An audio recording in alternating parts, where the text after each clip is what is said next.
हिंदी साहित्य की कहानियों के चैनल में आपका स्वागत है। आज सुनिए सुप्रसिद्ध कहानीकार एवं साहित्यकार और सर्वाधिक लोकप्रिय लेखिका शिवानी जी की लिखी हुई कहानी मास्टरनी। तो शुरू करें कहानी मास्टरनी।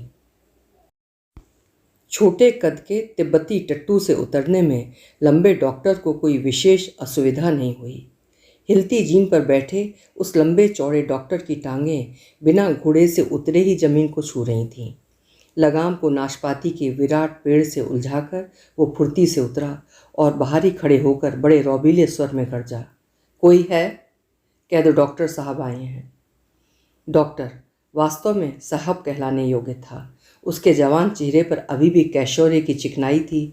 लगता था निरंतर बिना किसी आवश्यकता के ही ब्लेड का प्रयोग करने पर भी पौरुष ने उसका आमंत्रण अभी स्वीकार नहीं किया था।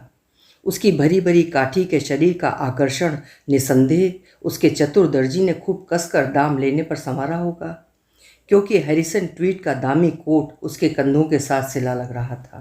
पतली मोहरी की हिप टाइट पैंट बिना पेटी के ही कमर में सटी होने पर भी बीच बीच में शायद सरक रही थी। उसी को बड़ी अदा से कसता वो अब अधैर्य से पुकारे जा रहा था, अरे भाई कोई है नहीं क्या? ओह डॉक्टर साहब आइए आइए, अंदर चले आइए, मैं आ रही हूँ। एक गोरी मोटी अधेड़ औरत आटा सने हाथों से नमस्कार की मुद्रा में दोहरी होती पलक मारते ही सीढ़ियाँ उतर आई। मकान पहाड़ के अधिकांश देहाती मकानों की भांति काठ का बना था, जिसके द्वार और झरोखों पर लकड़ी की नक्काशी में तिब्बती द्वारपालों की असंख्य मूर्तियां उभरी थीं। कमरे में मोटे मोटे तिब्बती गलीचे और नमदे बिछे थे। एक कोने में एक विराट पलंग प्रायः आधा कमरा घेरे था। सामने की खिड़की से सटा एक लूम धरा था, जिस पर अधबुने गलीचे में आधी बनी शेरनी की 1.5 आंख विचित्र लग रही थी। बैठिए बैठिए, बड़ी तकलीफ की आपने, मैं चाय लाती हूँ। उस मोटी औरत की हंसी बच्चे सी लुभावनी थी और उसके स्वस्थ दांतों की झलक किसी शिशु मुख में उभरी नई दूधिया दंत पंक्ति सी ही मनोहारी लग रही थी। देखिए मैं चाय नहीं पीऊँगा, मरीज़ कहाँ है? मुझे अभी जल्दी लौट जाना है। डॉक्टर साहब का हुलिया निकट से देखने पर वो बेचारी मोटी औरत सहसा सहम गई। क्या बताऊं, उसने सिर झुका लिया। एक बार खाली पलंग की ओर देखा और फिर बिना डॉक्टर की ओर देखे ही कहने लगी, अभी अभी तो यहीं पड़ी थी, कितना समझाया छोकरी को, 3 दिन से बुखार है, तैरने मत जा, पर एक नहीं सुनी। अब आप दवा लिख दीजिए, मैं कागज़ ले आती हूँ। नहीं, डॉक्टर का उत्तर बड़ा ही रूखा लग रहा था। बिना मरीज को देखे मैं दवा नहीं दिया करता। साथ ही वो हाथ का आला हिलाता बाहर निकल गया और घोड़े की लगाम खोलने लगा। एक गिलास चाय तो पी लेते, इतनी दूर से आए हैं। प्रौढ़ा की आंखों में याचक किसी करुणा छलक उठी। बिना कुछ उत्तर दिए ही डॉक्टर उचक कर घोड़े पर बैठ गया। एड़ लगते ही घोड़ा ठुमकती दुल्की चाल से उतरने लगा। इस मास्टरनी की ऐसी की तैसी, वो मनी मन सोचने लगा। सेकंड सैटरडे की छुट्टी खराब कर दी। सोचा था देर तक सोकर छुट्टी मनाएगा, ससुरी ने सुबह ही चौकीदार भेजकर छुट्टी का दिन चौपट कर दिया। इन कुंठाग्रस्त अध्यापिकाओं को बीमार पड़ने के अलावा शायद कोई काम ही नहीं रहता। आपस में दोनों लड़ी और पड़ गई बीमार। कुछ नहीं हुआ तो दिल ही धड़का लिया। पिछले इतवार को गप्पू सी गालों वाली भूगोल की अध्यापिका मिस पांगती ने बुला भेजा था। उसने अपनी कोलाइटिस का परिचय हींग की 3 डकारों के साथ देकर जीभ दिखाने को मुंह खोला तो प्याज लहसुन के क्लोरोफार्म से तरुण डॉक्टर का माथा चकरा गया। दूसरा इतवार खराब किया इतिहास की सीनियर अध्यापिका मिस रावत ने। उसकी सूखी सोंठ से देह का यौवन 10 वर्षों से सिंधु घाटी की सभ्यता पढ़ाते पढ़ाते स्वयं कहीं उसी की घाटी में समय से पूर्व ही दबकर रह गया था। उसे हिस्टीरिया के दौरे पड़ने पर तन बदन का होश नहीं रहता था। किसी भी पुरुष को देखते ही वो तीक्ष्ण नखा दौरा पड़ने पर नोच नोच कर भुरता बना देती थी। अब ये तीसरी मास्टरनी मिस सिंह, मन ही मन उसकी कल्पना कर डॉक्टर ने अपने को तैयार कर लिया था। सूखा पिचका चेहरा, हिस्टेरिकल फुअड़ हंसी और कुछ ऊंची बंधी धोती से झांकते क्रेप सोल के मर्दाने जूते। पहाड़ की किसी भी अध्यापिका को वो दूर से ही पहचान सकता था। बेचारा स्वयं मेडिकल कॉलेज से कैसी कैसी उर्वशियों के सानिध्य में 7 वर्ष बिता कर निकला था। उसकी सहपाठिनी केरल वासिनी सलोनी, डॉक्टर मैथ्यू, जो उसे अपनी एड़ी चुंबी चोटी के नागपाश में बांधकर एर्नाकुलम ले जाना चाहती थी लाल लाल रंगे होंठ और तीखे नाखूनों वाली डॉक्टर चड्ढा, जिसने उस बांके हाउस सर्जन के जाने के दिन रो रो कर आंखें सुजा ली थीं। एक भी उसकी पीठ पर हाथ नहीं धर पाई। सुबोध अपने पिता के दबंग स्वभाव को जानता था। उसके पिता मध्यम वर्गीय अकाउंटेंट थे। नौकरी सामान्य होने पर भी महत्वाकांक्षा गगन चूमती थी। उनके मकान मालिक कायस्थ थे और जब उन्होंने अपने आईपीएस पुत्र को 40,000 के तिलक की बोली पर उठा दिया तो पहाड़ी जोशी जी ने भी कान खड़े कर लिए। 40,000 के साथ वर्मा जी को मिली चकाचक फिएट गाड़ी, रेडियो, सोफ़ा और खाने की ऐसी विशाल मेज कि हाथी भी चारों खाने चित्त होकर लोटपोट लगा सकता था। सुबोध का बड़ा भाई भी आईपीएस में आ गया था। फिर क्या था, खरबूजे ने खरबूजे को देखकर रंग पकड़ लिया। बड़े लड़के का कुमाऊं के सबसे समृद्ध परिवार में विवाह कर जोशी जी ने एक रात में मूँछों का नक्शा बदल लिया। पहले की झाड़ झंकार मूँछों में बांकपन देकर अब वे छोटे पुत्र के लिए फिएट प्रसवा समधिन की खोज में जुट गए। दूरदर्शी डॉक्टर पुत्र को उन्होंने उत्तराखंड जाने के लिए मिनटों में पटा लिया। आजकल इन नए नए जिलों में जाना देश के लिए जेल यात्रा से भी अधिक फलदायक है। उन्होंने पुत्र की पीठ थपथपाई। एक बार चले जाओ, फिर तुम्हें तुम्हारे समधी दिल्ली बुलवा लेंगे। देखते नहीं, उन्होंने अपने दोनों दामादों को 3 महीने के भीतर कैसे दिल्ली बुलवा लिया। उन्हीं की भांजी से तुम्हारी बातें चला रहा हूँ। अब के भी मैं फिएट गाड़ी पर अड़ा हूँ। वर्मा जी का कहना है कि अड़ा ही रहूँ तो काम बन जाएगा। पिता के मित्र वर्मा जी की दृष्टि में विवाह योग कन्या के कान नाक हो ना हो, उसके दहेज में एक फिएट गाड़ी का होना अनिवार्य था। हम पहाड़ी कभी शादी ब्याह करना नहीं सीखेंगे, उसके पिता ने उससे चलते समय कहा था। हमारे यहाँ तो कन्या के पिता ने एक घड़ी, लाल दुशाला और नए जूते का जोड़ा रख दिया तो गंगा नहा ली। आखिर शोमैनशिप भी तो एक चीज़ है। अपने लिए तो कोई लेता नहीं, हमें तो बिटिया ब्याहनी है। उत्तराखंड के उस नए जिले का आकर्षण वास्तव में अद्भुत था। नया नया बना अस्पताल उसी के बंगले से सटा था। लाल छत के पुराने डाक बंगले को ही डॉक्टर का बंगला बना दिया गया था। डाक बंगला होने से ही शायद वो चारों ओर से खुला था, जिससे अल्मोड़ा और नैनीताल से दौरे पर आए लॉर्ड कमिश्नर उसी बरामदे में बैठे बैठे ही प्रकृति का सजा सजाया गुलदस्ता सूंघ सकें। सामने हिमाच्छादित चोटियों पर रंगीन मेघों का उत्तरीय क्षण क्षण में रंग बदलता था। काली मिट्टी का एक भीम भूधर डायनामाइट की चोटी से क्षत विक्षत हो किसी मृत दानव की भांति बंगले का अहाता घेरे पड़ा था। उसी को काट काट कर मोटर की नई सड़क बना दी गई थी। सामने गरब्यांग की घाटी फैली थी। उसका भूटिया नौकर जंग बहादुर उसके लिए खाना बनाकर ढाँप ढूँप चला जाता। अस्पताल से लौटकर वो बड़ी देर तक अपने बरामदे में बैठा सुंदरी भावी पत्नी के सपने देखता, जिसका काल्पनिक पल्लू उसके अदृश्य व्यक्तित्व का स्पर्श लेकर उसके गालों पर फरफरा कर उसे पुलकित कर देता। एक बार उसने अपनी भाभी के साथ देखा था। लड़की असाधारण रूपसी न होने पर भी बेहद स्मार्ट थी। लखनऊ के लॉरेटो में पढ़ने से उसकी चाल ढाल में कहीं भी पहाड़ी लटका नहीं था। रंग सांवला होने पर भी मुखश्री अपूर्व थी। वो चश्मा पहनती थी और कटे सीधे बालों को घुंघराले बनाने के लिए प्रत्येक माह में एक बार दिल्ली जाती थी। फिएट गाड़ी की पृष्ठभूमि में नकली घुंघराले केशपाश फहराती आधुनिका भावी पत्नी उसे बड़ी प्यारी लगती। उस दिन भी वो उसी का मीठा सा सपना देख रहा था कि मास्टरनी के चौकीदार ने आकर सब गुड़ गोबर कर दिया। एक बार चलकर देख लीजिए सरकार, मिस साहब को बहुत बुखार है। मन ही मन उसकी मिस साहब को कोसता वो घोड़े पर जा बैठा था। मास्टरनी सरकारी नौकर थी, कहीं शिकायत कर दी तो असेंबली के प्रश्न उसकी नई नई नौकरी के लिलार में कलंक थोप देंगे। पर इतनी दूर जाने पर जब वो सड़ियल मास्टरनी बड़ी अदा से तैरने चल दी तो वो क्रोध से बौखला गया। ठंडी हवा लगने से उसका क्रोध धीरे धीरे शांत हो गया था। अचानक नुकीले उतार पर उसका घोड़ा अड़ने लगा। उसकी गर्दन पर शेर की सी अयाल बार बार उसकी आंखों पर उतरकर उसे अंधा बना दे रही थी और पहाड़ी घोड़ा हिनहिना कर अड़ा जा रहा था। खींचकर सुबोध उतर गया और स्वयं लगाम खींचता आगे आगे चलने लगा। एकाएक वो ठिठक कर तिब्बत की घाटी के अपूर्व सौंदर्य सुषमा को मंत्रमुग्ध होकर देखने लगा। कहीं चारों ओर खड़ी नीली उद्री हरी पर्वत प्राचीरें थीं, कहीं एकदम सपाट मैदान, कहीं नागफनी के झुरमुट विषैले पहाड़ी कांटों की झाड़ियाँ और कहीं सर्पगंधा के फन उठाए बल खाते पौधे। घोड़ा उसे फिर खींचने लगा। उसने देखा बाईं ओर लता गुल्मों के तोरण द्वार से अस्पष्ट दिखती एक पान के पत्ते के आकार की हरी नीली झील थी। प्यासा घोड़ा उसे वहां ले जा रहा था। सुबोध ने गिरगिट के से रंग बदलने वाली अनेक पहाड़ी झीलें देखी थीं, नैनीताल की, भीमताल की, नौकुचिया ताल की, पर वो अनोखी झील उन सबसे सुंदर थी। लगता था विधाता ने क्यूबिज्म की शैली अपनाकर रंगों के दुस्साहसी प्रयोग से पूरी झील को रंग दिया था। लगाम छुड़ाकर घोड़ा पानी पीने लगा। अचानक झील के अंतिम छोर पर एक लंबी चोटी क्रुद्ध नागिन सी फुदकार उठी। पानी से भीगी वनकन्या की तरल आंखें क्रोध और अविश्वास से दहकने लगीं। कौन था यह असभ्य अभद्र पुरुष जो उसके एकांत विहार में विघ्न डालने उपस्थित होकर उसे निसंकोच घूरे जा रहा था? सचमुच सुबोध उसे बड़ी निर्लज्जता से घूर रहा था। दोष उसका नहीं था। नीली झील के काले पानी में चंदन सा चेहरा और भी निखर आया था। कनपटी तक चिपकी भीगी लटों को एक हाथ से हटाती वो और गहरे पानी में उतर गई। आज तक वो उस अज्ञात झील की एकमात्र निरंकुश सम्राज्ञी थी।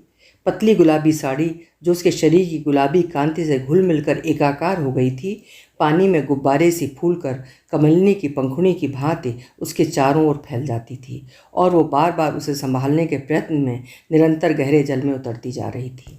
जल की लहरों के बीच उसके अनावृत स्कंध दर्पण से चमककर डॉक्टर की आंखों को चौंधिया रहे थे। उसके कपड़े, उसके हाथ की घड़ी, स्कूल का रजिस्टर किनारे पर पड़े थे। सुबोध का घोड़ा पानी पी चुका था। आप कृपा कर चले जाएं, मुझे ठीक 10 बजे स्कूल पहुंचना है। झील के उसी कोने से अनुशासनपूर्ण आदेश आया। ओह, तो यही थी मास्टरनी। उस सरल सुंदरी देहाती मास्टरनी के सम्मुख अपने साहबी व्यक्तित्व का परिचय देना ही होगा। तो आइए ना बाहर, आप ही को तो देखने गया था। अब जब आया ही हूँ तो यही नुस्खा लिख दूँ। वो सचमुच ही बड़ी धृष्टता से मुस्कुराकर दोनों टांगे फैलाकर बैठ गया। प्रकृति की उस एकांत वनस्थली के रंगमंच पर हल्की फुल्की नौटंकी हो जाए तो क्या दोष था? पानी पीकर उसका घोड़ा मास्टरनी के रजिस्टर को सूंघने लगा। देखिए, मेरा घोड़ा आपका रजिस्टर सूंघकर यही बता देगा कि आज आपकी कितनी लड़कियां गैर हाजिर हैं। वो अब हंसकर सीटी बजाने लगा, पर मास्टरनी नहीं हंसी। वो तीर सी तैरती एकदम उसके पास आ गई। आप जाएंगे या नहीं? मुझे ठीक 10 बजे पहुंचना है। स्वर में कहीं घबराहट, क्रोध या खींच का लवलेश भी नहीं था। नहीं, सुबोध पर भी न जाने कौन सा भूत सवार था। असल में बहुत दिनों से रूखी अध्यापिकाओं का इलाज करते करते वो ऊब गया था। देर तक मरुभूमि में भटकने पर सरस जलधार किस क्लांत पथिक को आकर्षित नहीं करती। इतने ही में मास्टरनी गजब कर बैठी। एक छलांग लगा वो बिना किसी झिझक के झील से बाहर निकल आई। सुबोध शायद उस पठानिन सी लंबी किशोरी की उस दुस्साहसी छलांग के लिए प्रस्तुत नहीं था। चंदन की काठी सी देह की एक एक लुभावनी रेखा पारदर्शी भीगी साड़ी की भांज में स्पष्ट हो उठी और सहम कर सुबोध ने आंखें फेर लीं। लगता था संगमरमर की देवी की मूर्ति जलाशय से निकलकर स्वयं किसी मंदिर में प्रतिष्ठित होने जा रही थी।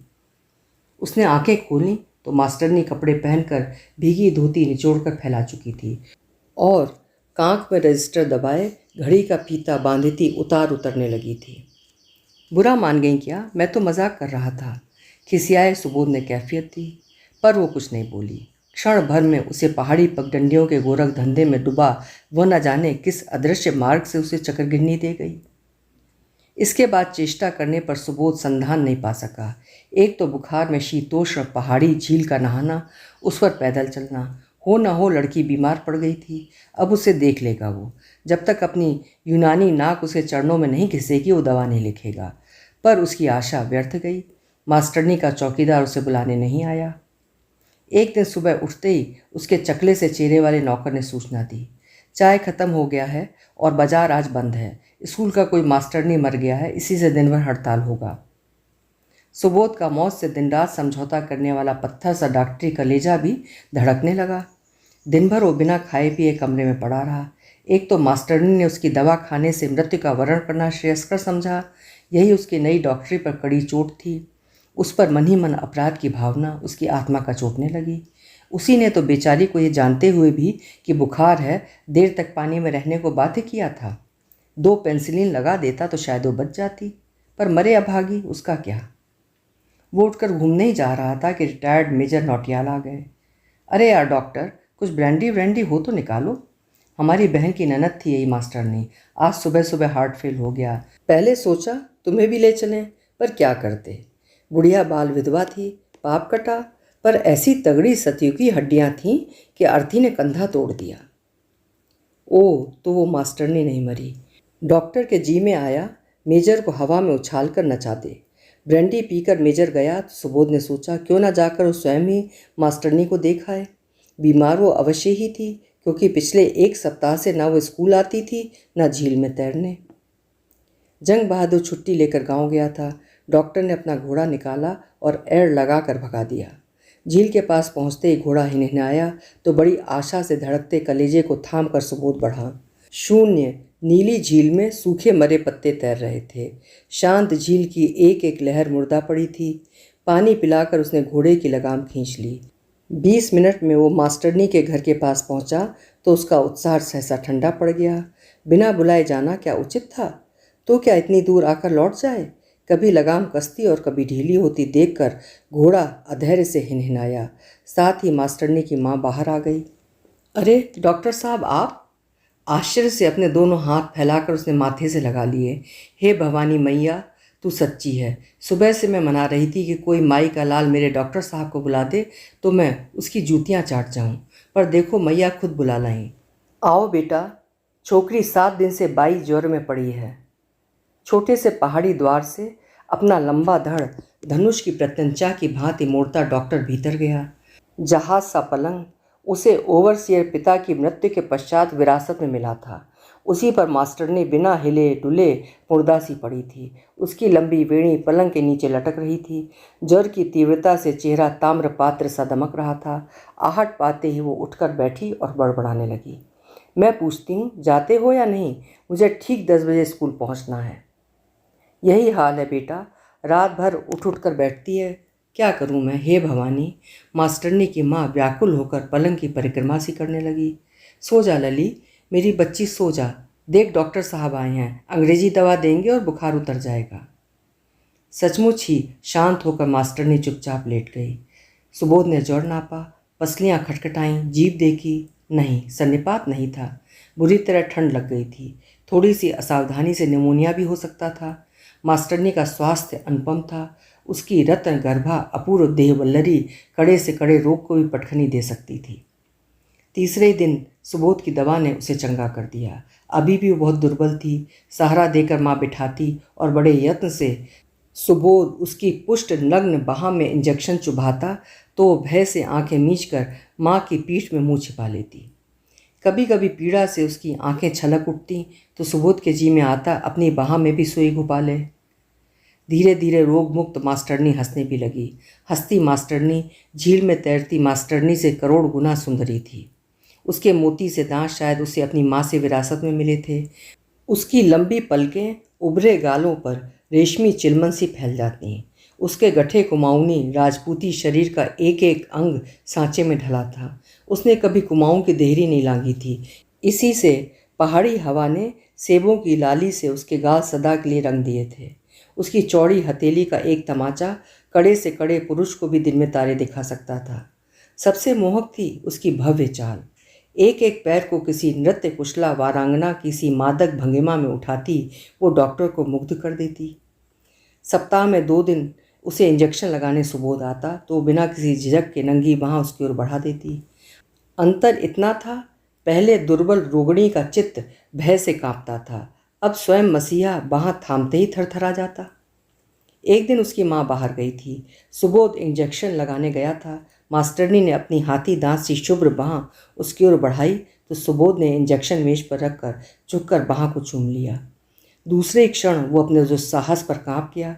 अगर कहीं लड़की ने हल्ला मचा दिया तो? सुना है इस जंगली पहाड़ी इलाके के लोग बड़े खूंखार होते हैं। कोई भी उनकी बहू बेटियों पर नज़र डाले तो आंखें निकाल लेते हैं। पर उसने डरते डरते आंखें उठाई तो देखा मास्टरनी मुस्कुरा रही थी। फिर तो नित्य ही दोनों लुक छिपकर मिलने लगे। प्रायः ही दोनों झील के झुरपुटे साए में घंटों पड़े रहते।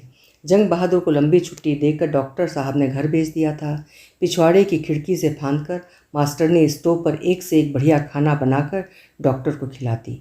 कभी कभी 2 पीरियड की एक साथ छुट्टी पर वो समय से पूर्व ही आ जाती। डॉक्टर अस्पताल से लौटकर आता तो देखता उसके पलंग पर हाथ पैर सिकोड़े बिल्ली सी मास्टरनी सो रही है। वो उसकी सुडौल नाक पकड़कर दबा देता और कान के पास फुसफुसाता, अरे खसिणी उठ। इस संबोधन से मास्टरनी बौखला जाती।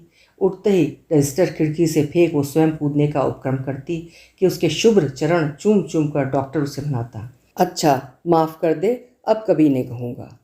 मास्टरनी बड़ी देर तक उसे क्षमा नहीं कर पाती। ये ठीक था कि पहाड़ की राजपूतनी को गर्वीले ब्राह्मण खसणी कहकर पुकार सकते थे, पर ये ब्राह्मण क्या अभी भी उसे ब्रह्मद्रोही समझता है, जबकि वो उसे अपना सब कुछ दे चुकी है। कभी कभी वो उसकी लापरवाही से इधर उधर फेंके गए कपड़ों को संभालती, कभी उधड़े स्वेटर को ठीक ठाक करती, कभी उसकी लावारिस चादरों में नाम लिखती। मास्टरनी का हर काम सुघड़ होता। चिट्ठियाँ लिखती तो लिफाफे की प्रत्येक भांज कायदे से मुड़ी होती। खाना बनाती तो सब्जी के छिलकों तक को चौखट में चढ़ाकर रख देती। डॉक्टर उस अद्भुत नारी के प्रत्येक गुण को आश्चर्य से देखता। विधाता ने कहीं तो कोई दोष न रहने दिया होता। 3 महीने की विवेक भ्रष्ट अवधि में युगल प्रेमी बहते बहते बहुत दूर निकल गए। प्रेम के ज्वार भाटे में मास्टरनी राजेश्वरी गले तक डूब चुकी थी, पर सुबोध को चिंता का घुन लगने लगा था। उसके पिता का पत्र आया था कि दशहरे को उसके टीके का मुहूर्त निकला था, छुट्टी लेकर उसे आना होगा। पिता के पत्र ने उसकी छाती में गोली सी दाग दी। राजेश्वरी से विवाह की बात वो जबान पर ला नहीं सकता था। आज तक कुमाऊं के इतिहास में किसी ब्राह्मण पुत्र ने क्षत्रिय कन्या से विवाह करने का दुस्साहस नहीं किया था।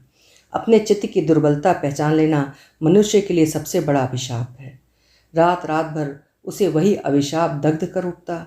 नित्य वो जी कड़ाकर राजी से बात छेड़ने का संकल्प करता, पर खिड़की से धम्म से कूद कोने में रजिस्टर फेंक वो भाग कर उसे गले में दोनों बाहें डाल देती और उसके सारे संकल्प ढेर हो जाते।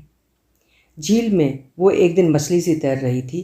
कभी कभी खिलवाड़ में किनारे लेटे अपने प्रेमी के दोनों पैर पानी में खींचकर चूम लेती और स्वयं खिलखिलाकर दूर छिटक जाती। कभी कुशल तैराक सी डुबकी में सिर इतनी देर तक छिपा देती कि सुबोध व्याकुल होकर पुकार उठता, राजी बाहर निकलो जल्दी, क्या मजाक हो रहा है ये। हंसती जलपरी अपना कमलिनी सा उत्फुल्ल हंसता चेहरा बाहर निकाल देती। बड़े प्रयत्न से सुबोध ने प्रसंग छेड़ा, राजी कभी तुम्हारी बदली हो जाए, ताल भी ना रहे और मैं भी ना रहूं, तब तुम क्या रह जाओगी। पानी में तैरती रसिक प्रिया ने अपना धड़ पानी से बाहर निकाल लिया। पानी की असंख्य कुंजर मणियाँ शुभ्र ललाट पर झलक उठीं। क्यों, मैं रह जाऊंगी मास्टरनी। फिर वो तैरना बंद कर भीगे ही कपड़ों में उसके पास आकर लेट गई। जीवन के कुछ अमूल्य क्षण ऐसे भी होते हैं जब मुखर से मुखर व्यक्ति को भी नियति गूंगा बना देती है। सुबोध कुछ नहीं कह पाया। पार्श्व में लेटी जलपरी को उसने बाहों में भर लिया। दूसरे दिन दशहरे का एक दिन और कम हो गया। मास्टरनी नित्य नियमानुसार आई। स्टोव जलाकर चाय का पानी चढ़ाया। सहसा सुबोध का चेहरा देखकर उसे सांप सूंघ गया। नारी को विधाता ने अलौकिक सूक्ष्म दृष्टि दी है। किसी भावी अनिष्ट को वो पशु की सी तीव्र घ्राण शक्ति से सूंघकर स्वयं ही अनमनी हो जाती है। क्या बात है सुबोध। वो बड़े लाड़ से उसके पास सरक आई। सुबोध उस निष्पाप किशोरी को अब और नहीं छल सका। सब कुछ कह गया। पिता की महत्वाकांक्षा, भाभी की बहन और अंत में स्वयं की विवशता। क्षण भर को मास्टरनी का चेहरा इतना पीला पड़ गया कि वो अज्ञात आशंका से कांप गया। कहीं कुछ उपद्रव तो नहीं हो गया, तब तो विवाह करना ही पड़ेगा। अब शायद वो उठकर अपनी चौड़ी राजपूती हथेली का करारा चांटा उसके गाल पर धर देगी, पर नहीं, मास्टरनी कुछ नहीं बोली। वो धीरे से उठी, मेज पर धरा रजिस्टर कांख में दबाया और बिना उसकी ओर दृष्टिपात किए द्वार खोलकर निकल गई। उसके सर्वहारा महान प्रेम का कितना सस्ता मूल्य आंका गया था। उसी व्यथा और लज्जा से वो स्वयं स्तब्ध हो गई थी। उस गर्वीली राजपूतनी के अक्खड़ स्वभाव को सुबोध जानता था। वो जा रही थी और सुबोध खिड़की से देख रहा था। वो पहले उसे कभी दिन डूबे अकेले नहीं जाने देता था। उसी पगडंडी पर नरभक्षी शेर का आतंक था, पर आज उसे इस नरभक्षी से बड़ा नरभक्षी कौन मिल सकता था। गर्दन ऊंची किए मास्टरनी धीरे धीरे पगडंडी से ओझल हो गई। दूसरे ही दिन सुबोध सारा सामान बटोर कर चला गया। बड़ी धूम से टीका चढ़ा, उससे भी धूम से विवाह हुआ। समृद्ध ससुर ने पुत्री जमाता को हनीमून के लिए काश्मीर भेज दिया। कभी कभी हनीमून के मधुर सपनाकाश पर तैरती जलपरी आ जाती तो वो व्याकुल हो उठता। लगता पानी से भीगी देह परिमल उसे उत्तराखंड की ओर खींच रही है, पर दूसरे क्षण पार्श्व में लेटी नई नवेली उसे खींच कर लिटा देती। लौटने तक उसकी नियुक्ति दिल्ली में हो चुकी थी। अब वो नई फिएट में घूमता, नए फ्रिज का ठंडा पानी पीता और नई पत्नी के पीछे पीछे हाथ बांधे घूमता रहता। विवाह को 1 वर्ष हो चुका था। जलपरी अब बासी पड़ चुकी थी, पर अभी भी उसकी पत्नी कभी गुस्लखाने से नहाकर निकलती तो उसके भीगे बालों को सूंघते ही उसके नथुने फड़कने लगते। इसी बीच उसे मामा के पुत्र के विवाह में नैनीताल जाना था। श्वसुर ने पुत्री को नहीं भेजा। पहाड़ के घोंसले से मकानों में दिल्ली निवासनी उनकी लाडली का दम घुट जाएगा। झल्ला कर सुबोध अकेला ही चल दिया। लौटा तो बेहद भीड़ थी। एक तो जुलाई में नैनीताल से काठ गोदाम को चलती प्रत्येक बस ठसाठस भरी जाती है। उस पर उन दिनों किसी फिल्म की शूटिंग चल रही थी। बड़ी कठिनता से लोअर का टिकट लेकर वो एक बुढ़िया की पुतलियों से टकराता बैठ ही पाया था कि सामने की सीट पर दृष्टि पड़ी। अपनी परिचित मुद्रा में गोद में हाथ पर हाथ धरे मास्टरनी बैठी थी। वही थी, इसमें कोई संदेह नहीं था। उस चौड़ी पीठ और भव्य गर्दन की स्वामिनी और कोई हो ही नहीं सकती थी। अरे राजेश्वरी, तू कहाँ? ले खूब भेंट हुई। एक मोटी सी औरत भागती भागती उसकी खिड़की के पास खड़ी हो गई। क्यों, क्या बदली हो गई? हाँ मौसी। प्राणों से प्रिय चेहरा तिरछा हुआ। सुबह नासिका में वही बल पड़े जो उसके मुस्कुराने पे पड़ा करते थे। पीलीभीत जा रही हूँ। अरे क्या बनकर गई, हेडमास्टरनी? नहीं मौसी, मास्टरनी। तेरी अम्मा? वो औरत अभी भी हाँफ रही थी। एक हाथ आकाश की ओर उठा बड़ी उदासी से राजी मुस्कुराई। वहाँ। हे राम, क्या बीमार हुई थी? क्या उम्र है तेरी और एकदम अकेली? दयालु मौसी की सहानुभूति और मास्टरनी का उत्तर ड्राइवर के हॉर्न में डूब गया। वो बड़े अधैर्य से हॉर्न बजाता उस बूढ़े यात्री को कोस रहा था जो ठीक बस के छूटने के समय उतर कर नाली पर बैठा लघुशंका से निवृत्त होने लगा था। क्या बताएं साहब, ड्राइवर कह रहा था, इन बूढ़ों के मारे आफत है। घर से कुछ करके धर के चलेंगे नहीं, जहाँ नाली देखी बैठ गए। अब शायद बुढ़ोजीव 10 दिन की एक साथ करके उठेंगे। उठो हो गुरु। साथ ही पूरी बस के यात्री ड्राइवर की रसिकता पर हो करके हंस उठे। अकेली मास्टरनी नहीं हंसी, सिर झुकाए चुपचाप बैठी रही। सुबोध अब और नहीं देख सका। हाथ का सूटकेस उठाकर पिछवाड़े के द्वार की ओर बढ़ गया। अरे हुजूर कहाँ? कंडक्टर ने आश्चर्य से पूछा। अचानक एक काम याद आ गया, कल जाएंगे। टिकट बेचकर पैसे तुम रख लेना। वो सूखी हंसी हंसकर उतर गया। बूढ़े के बस में बैठते ही बस चल दी। बड़ी देर तक सुबोध ताल के पास खड़ा रहा। वैसी ही हरी नीली झील थी, वही परिचित मेघखंड और झील में तैरती सूखी मरी पत्तियां। नहीं थी, केवल जलपरी। क्षण भर को उसके जीवन की मरुभूमि को अपनी आर्द्रता से छूकर वो तैरती तैरती किसी अनंत जलराशि में विलीन हो गई थी। अभी आप सुन रहे थे गौरा पंत शिवानी जी की लिखी हुई कहानी मास्टरनी। उम्मीद है कहानी आपको पसंद आई होगी। आपसे एक अनुरोध है, अगर आप मेरे नियमित श्रोता हैं या कभी कभार मुझे सुनते हैं या फिर आज पहली बार सुन रहे हैं तो भी प्लीज़ मेरे चैनल को ज़रूर सब्सक्राइब कर दें, लाइक और शेयर भी करें। आपको बहुत बहुत धन्यवाद। कल मिलेंगे फिर किसी उम्दा कहानी के साथ। आपका समय शुभ हो।